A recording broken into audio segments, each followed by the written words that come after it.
Yeah, I think like don't take life too seriously. That's what I try to live by and just have fun. Yeah. And that's also why I love my work and I love getting out of bed every morning. I just can't wait to start the day. Yeah, it's incredible.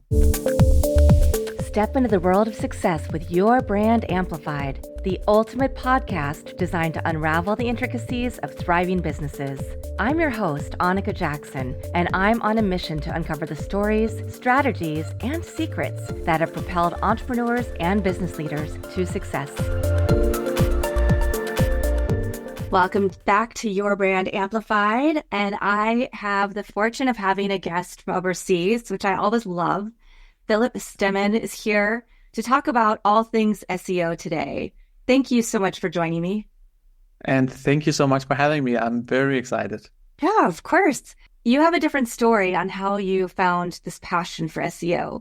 So will you walk us through, because you've been involved in a lot of different organizations as co-founders at different levels. So you walk us through that journey, and then what was it about SEO that inspired you and made you really passionate about helping people learn how to do it properly? Of course, yeah. It's very not typical the way that I took because I started programming when I was around 13 years old. I was a super curious mind. And I remember sneaking in on my dad's computer and trying to figure out what this programming was all about. And I was so fascinated that a line of text could become something visual. And I was just amazed by it immediately. And I spent my first couple of years just, toying around with it and playing with it and building websites. And at some point when I had built some websites, I was like, okay, how do I get traffic to these websites? And that's where SEO came into the picture. So along that journey, I built a lot of different types of websites, like ticket systems where they could create their events and other people could buy tickets through. I also created a more simple business websites for people and companies and just did a lot of stuff with websites, really just to get it under the skin and really learn everything there was to it. And after doing that for a couple of years, I then turned to SEO because I needed some traffic. You can have a website, but if people doesn't know that it exists, you don't get any traffic. That's why I turned to SEO, and it started in the technical aspect. So that means, okay, how do I optimize my website to be able to rank best possible on Google? So I didn't focus so much on the content side to begin with. So it was all about how do I get this website to load as fast as possible, load the resources in the right order, and have the heading structure in the right way, and all these elements. And once I'd been working with that for a year or so and also helped some clients with it, then I turned over to the content part. And that's where you really get to feel the traffic coming in, because the structure and the performance of a website is one thing. That's basically the groundwork, but it doesn't work without the content in the end. So that's when I turned to the content side and started also to build some content for my own pages and websites, because I wanted to learn in my own way, how is this done properly? What is working? What is not working? So I could be able to go out and help other people. And that's basically what it's all about. And I think throughout this journey, I was also able to share everything that I was testing and trying out on my YouTube channel with people, where they could come in and learn SEO the way that I found it working. And then I just love to share knowledge. I'm not a big gatekeeper when it comes to knowledge within everything, basically. I just love to help people. I believe that when we empower others, they will come back to you at some point and help you in the other way. So I think that's how it all started.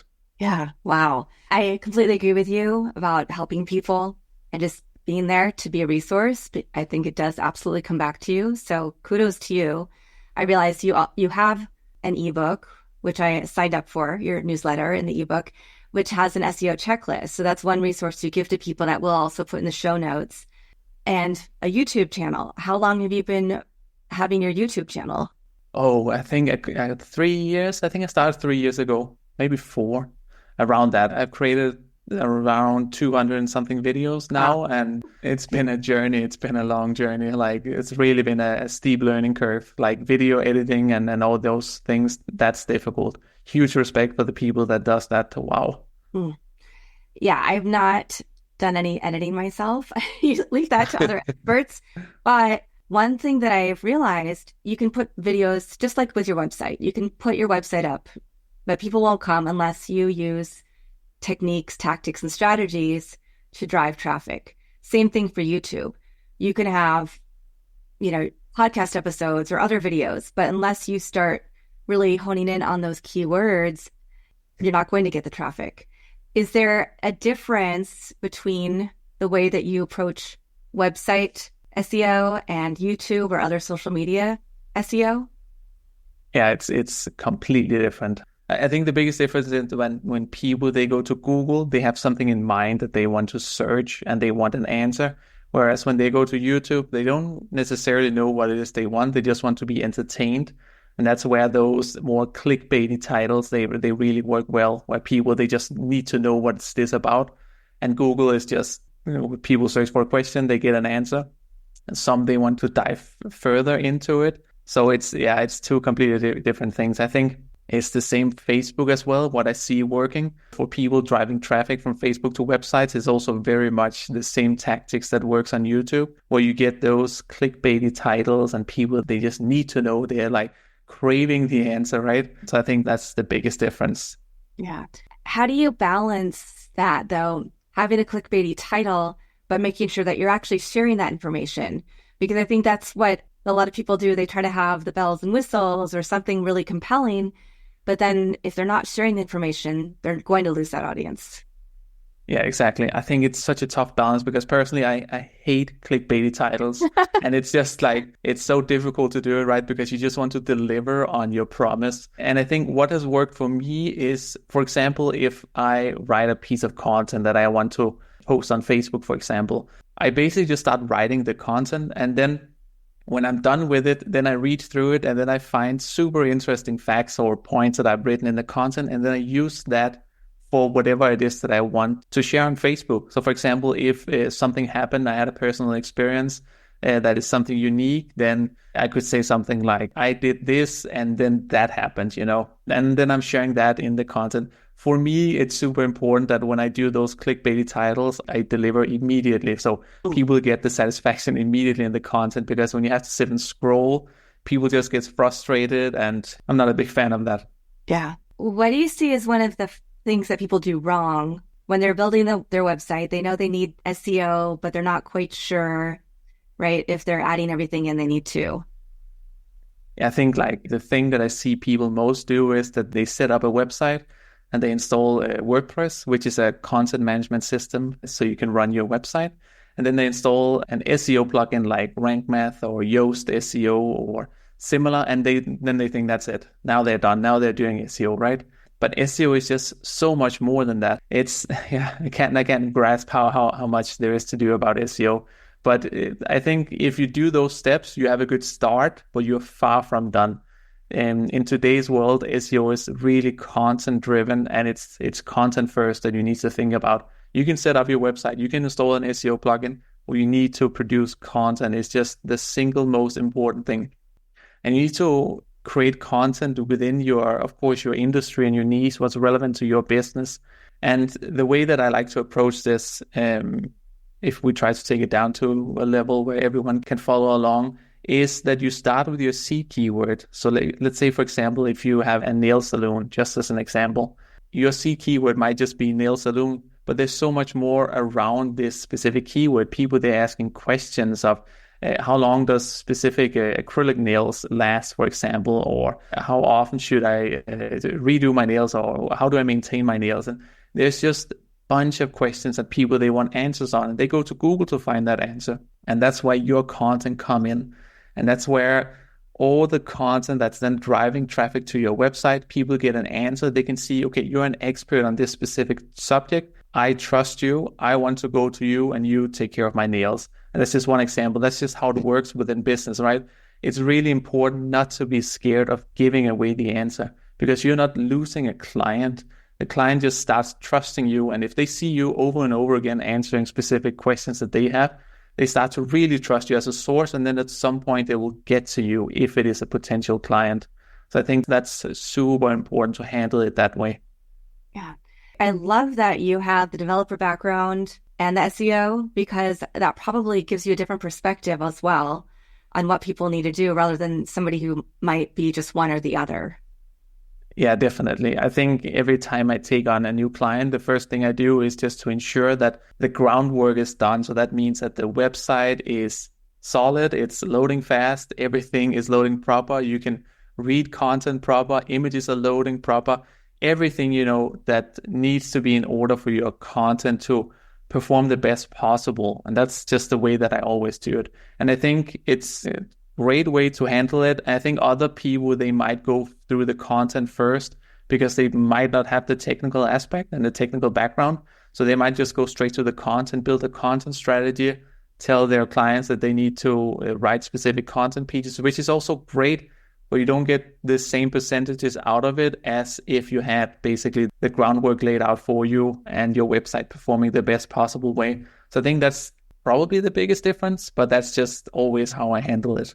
Yeah. And all right. So walk us through, you get somebody new, a new client, you're going through their website, you make sure the technical aspect is set up properly. What's the next step?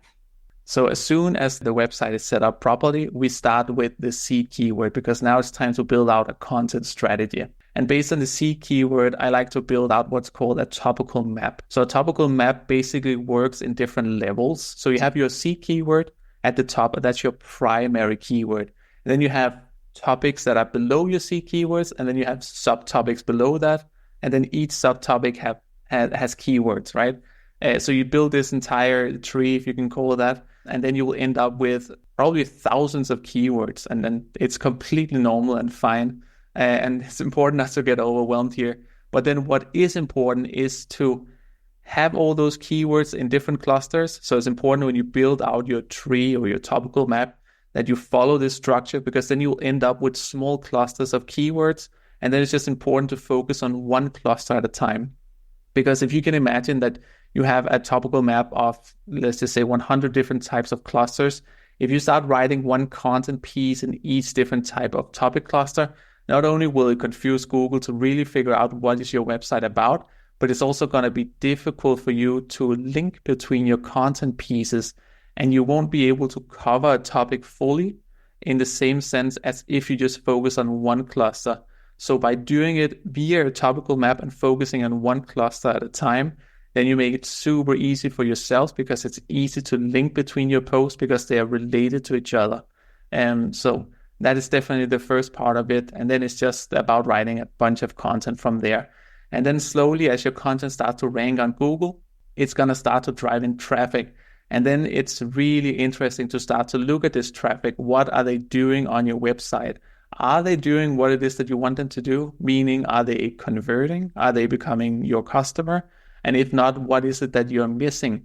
And that's when you start to then look into the conversion funnel, right? Like where you could maybe offer an ebook or a newsletter as a simple thing. You could also try to directly convert them if you have an e-commerce store or similar things. And then you start to work with the data based on that and improve your content to be able to convert, because that's another thing I really see that people forget. They write the content and they can see it starts ranking, but they forget that the content's purpose is to convert the user. It's not just to provide them with an answer and then move on from there. Because if you had to only do that, it's really difficult to actually generate some revenue, right? Yeah. So super important to think that content is there to convert the customer to whatever type of business it is that you have. Okay, yeah. And that leads me to, I guess, my next question is, well, two questions. One is, then if a business doesn't have time, because of course, in this day and age, with entrepreneurs and small businesses, there's a toss-up between, do you have the budget or do you have the time, right? Or maybe you don't have much of either, but you still have to figure out how to build your business and get customers in the door. Otherwise, you're not going to succeed. What parts of SEO do you work on? Do you also work on helping create content? Do you work on just their overall strategy and help them learn how to do things themselves or work with their team members? It really depends on the client. You're talking about me, right? How I handle it? Yeah. Yeah, exactly. So it really depends, because some clients, they come to me and then they have already done some SEO and then they have a team in place. And then my role is to more or less try to structure the content and create an overall content strategy that they can then execute on. And then we have weekly or bi-weekly status meetings where I just follow it from a more helicopter view, if you can say that. Whereas other clients, they need basically everything. But then I like to outsource the content part. And then I do the technical part and analysis and all these parts. I never really write content for the clients that I work with, only for myself and my own projects, because I still need to stay up to date on what it is that's happening and what's working, right? But content I always outsource. I do use real people. I know there is AI content everywhere now. It's just not still at a point where it's beating human written content. I don't know if it ever will be, but I'm not at a point where I'm using AI content unless the client is simply insisting on it, even though I don't recommend it. But otherwise, then I like to outsource it. Yeah, that was actually one of my next questions is a lot of people think, oh, I can just do this myself. I can just use AI now. But I teach grad school as well as podcasting and doing some consulting. And I've realized there is a big difference where I encourage my students to use AI because sometimes it helps them with their grammar. Because I have students, it's grad school, it's a virtual program. I have students from all over. Like right now, I have students from Africa, from Pakistan, from India, and in China. So they come to my class with different levels of English grammar structure, right? So I encourage them, use Grammarly, use Chat, use Claude, use whatever tool you want just to help. But it's obvious when somebody has just input the questions and copy and paste it over versus somebody who's putting some original thought. And I think that's something I don't know unless we all have our own individual AI assistants, right? We know our voice and our tone and all of our past lived experience that it'll ever catch up, to your point. True. Yeah. Exactly. Yeah. And I think it's true. Sometimes it's just so obvious when some content is generated by AI, and some they don't even try to hide it. But exactly what you're saying there, AI will never be able, I'll not say never, but right now it can't introduce something new, right? It's just summarizing the content that's already out there. It won't be able to taste a dish and then go in and write a piece of content of how this dish actually tasted, right? It can't do that. Only we can do that right now. So that's also why AI content doesn't always work that well on Google, because Google sees the content. Google already knows this content because it's already on Google. So Google doesn't get something new. It doesn't learn anything new by this content. So why should it actually rank this piece of content? And that's why when you actually write the content with your own personal experience, both Google learns something new, but also people reading it, they get your unique perspective. And that's one unique thing you always have. Yeah. You mentioned nail salon. You mentioned people going to a restaurant and tasting a dish. Do you primarily work with service industry, or do your clients have a full range? It's primarily service industry. Yeah. I'm not that strong in e-commerce. I would like to be, and I will probably start working on it in the future. But at the moment, I work primarily with the service, where it's everything from travel industry to more HR and all these types of parts. Yeah. And you're based in Denmark. So do you find yourself mostly working with, companies that are also Danish, or do you expand and are you working more globally because the power of the internet? I am working globally. I have clients in the States, in Denmark, obviously, and parts of Europe as well. Yeah, nice. Is there any story that you'd be willing to share with us on a client who had tried maybe doing SEO themselves, or had just gotten their website together in their business, and you were able to show them a massive increase just by using the techniques that you use? Yeah, for sure. So I think I had a client, I don't know how long that is ago, maybe a couple of years ago. That is a super interesting story because they still are a lawyer company based in Denmark. And when it comes to legal content and fintech and all these things, that's super difficult to rank. It does get a little bit easier when it's local, and he wanted to rank on some, I don't remember the specific term, but it was some cases he had in Denmark, specific cases, and he wanted to rank number one. So what I basically did was that I took this specific keyword. I don't remember the keyword, but I took this keyword and then I just entered it into Google to see what results did I get in Denmark today, in Danish, obviously. And then I saw the results were interesting. They were not super competitive, so there was definitely an interesting point to get in here and rank.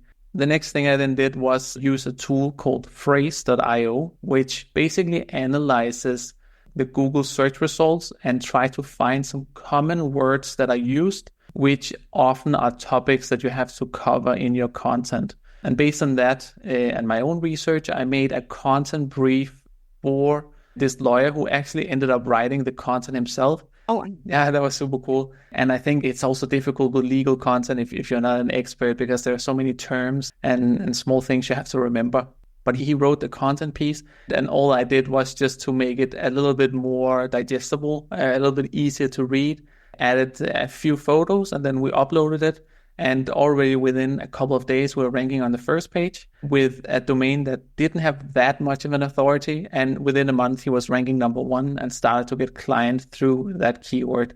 So it's definitely possible, and it's still possible today. And it happens all the time. As long as you just have a process and you do your research and you introduce something new to Google, then you will be paid off in the end by some good rankings. wow. That's remarkable. I've never heard of results happening that fast. No, it was really cool to see. Yeah. And I think I really wanted you to share that, because everybody, if you're in business, you've probably heard of SEO, but you don't necessarily know how much it can drive your business. And that is a prime example. Exactly, yeah. And that's also back to, it's super important that when you write content, the focus is that this content needs to convert. It needs to bring you clients, because we're not writing the content just to get traffic for fun. Like, no one has time for that. We want clients, and that's why content is just so powerful. Because once you're ranking up there, it's just coming back and forth all the time. More and more clients. You don't have to keep paying for ads to run. It's just up there, and it's just bringing you in clients and creating authority in your industry. And yeah, it's really interesting. Yeah. Wow.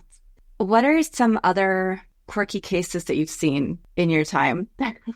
Yeah, I think in the more recent times, it has changed from, because people, they are just so good at writing content now. So when you are on more competitive terms, it's some different things that counts if you want to rank better. And that's a user experience on a website. So when it comes to user experience, Google does actually use all the things that you do on a website. It uses that as feedback, whether you like the website or not. And that's also a ranking factor. So if you go to a website, no, let's say you go to Google and you search for a question, then you click on a website, you get the answer immediately, but then you start to interact with the website. You open an accordion and you start reading something, you click on a button, and all this is positive feedback for Google, because you're interacting with the website, you like the website, which means that the website will start to rank higher. Because if more and more people do this, people will see, compared to the other website, okay, this is working, people like this, they are answering the query, and then it ranks higher. So a more recent case we had was that the content was more or less the same in the top 10, and there was not much to do there. The topic was covered fully. So what we had to work with was the design.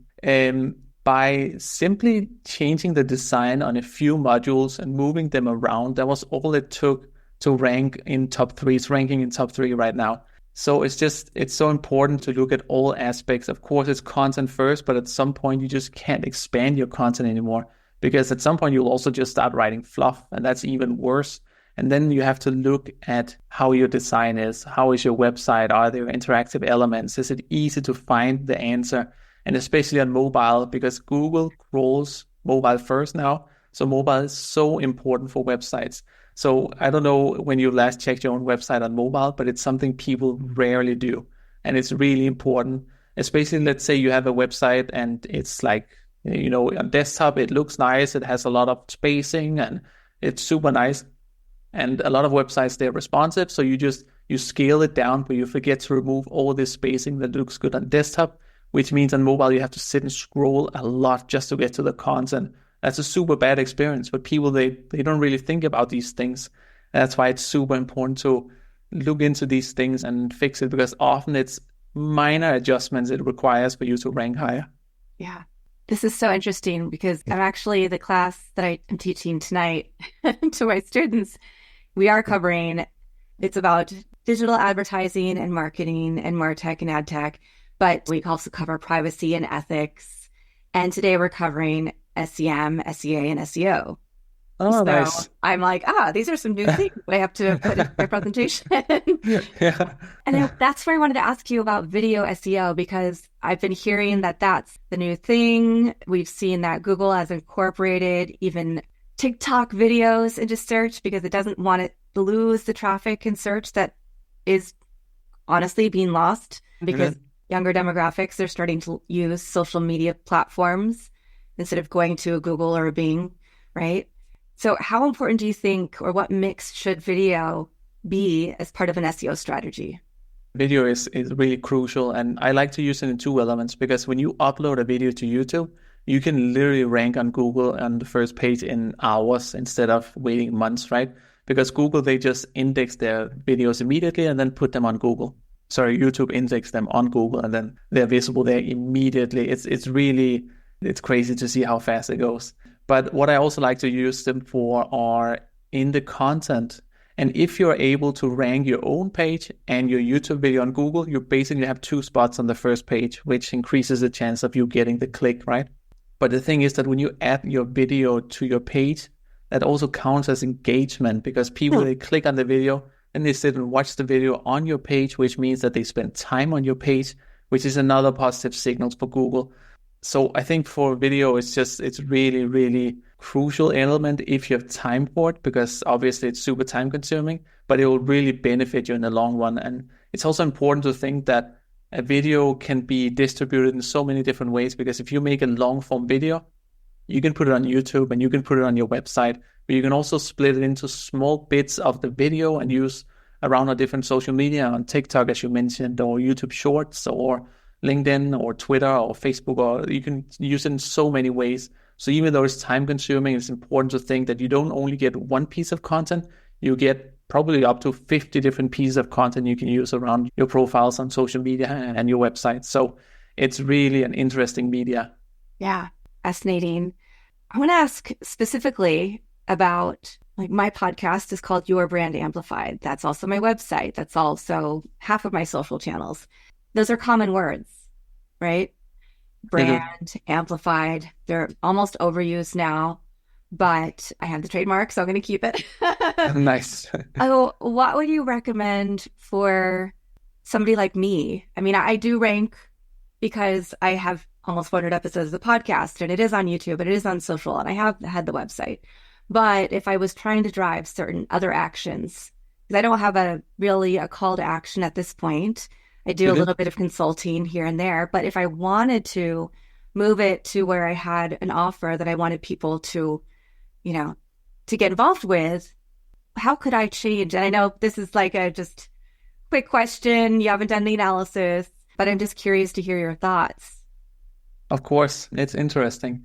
I think, first of all, I think you somehow needs to look at how could a conversion funnel look for you.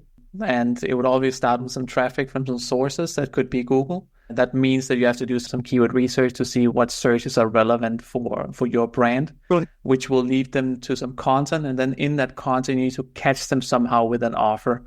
And that offer could be, I don't know, it could be an analysis on something specific, 10 minutes consultancy if you have time for that, or an ebook. It could even be so you get their email, because I think it's difficult to just convert them hard in the beginning.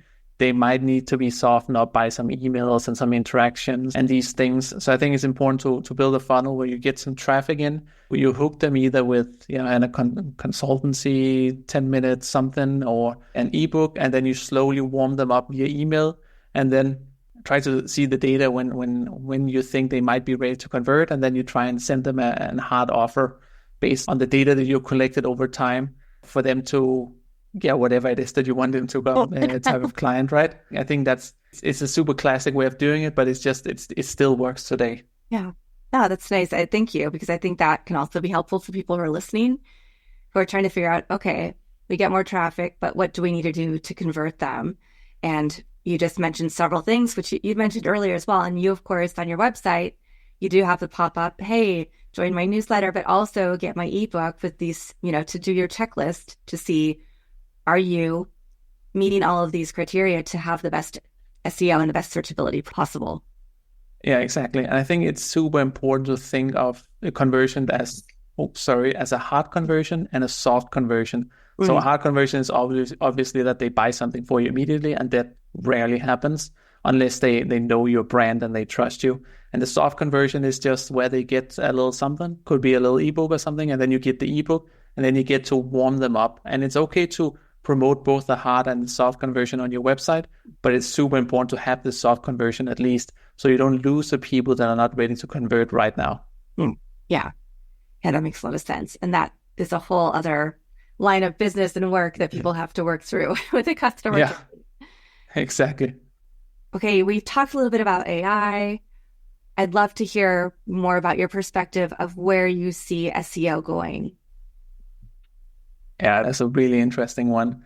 I think obviously we are always in the need of information. We're always searching for something, but it will definitely change, and it's so difficult to predict.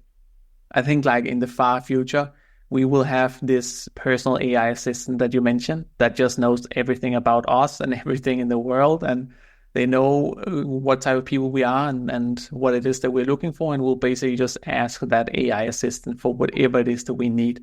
In the short future, I think we'll continue to search information on different types of media, TikTok, Google, obviously, YouTube. And I think it's still just super important to have content in some sort, because even though we get these AI assistants that knows everything, they still need to learn new information from somewhere. And right now we are the only source, and I can't see how they can get other sources in the near future.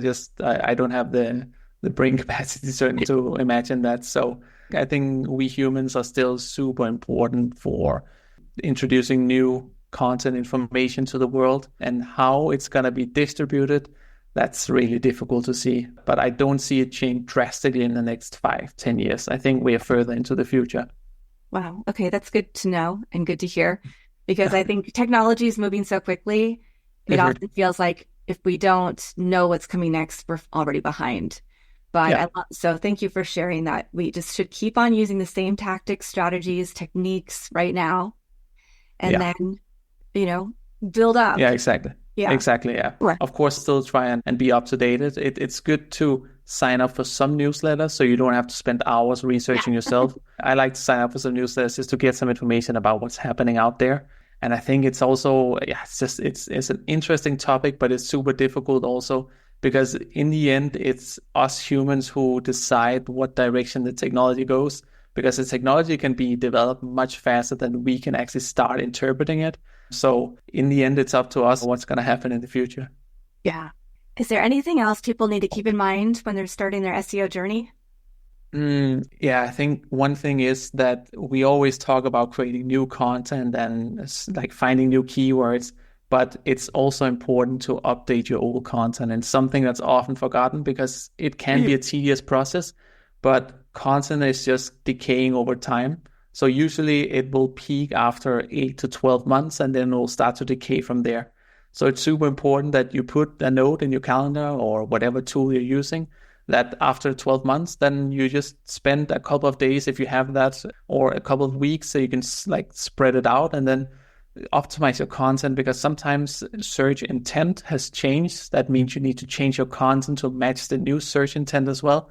Other times you need to add something new, or maybe you've written a content piece that is just outdated, so you need to delete that so they're not confused about that. So it's just very important to go back in your old content and look it over once in a while to see if it requires an update or it needs to be deleted or it's still completely fine. Yeah. Fantastic. And Phillip, of course, we're going to put your website. You have a lot of tools that you share, all of your different aspects of your business and things people need to know about SEO. Plus, of course, your checklist, which we've discussed. But I want to ask you, do you have a favorite quote, mantra, some words that help you keep envisioning the future and keep moving forward? Yeah, I think like don't take life too seriously. That's what I try to live by and just have fun. Yeah. And that's also why I love my work, and I love getting out of bed every morning. I just can't wait to start the day. It's incredible. Yeah. That is incredible. That is everybody's goal, I think. Or should. Yeah. It should be. Awesome. Yeah. So thank you so much for coming. It's evening for you. It's morning for me.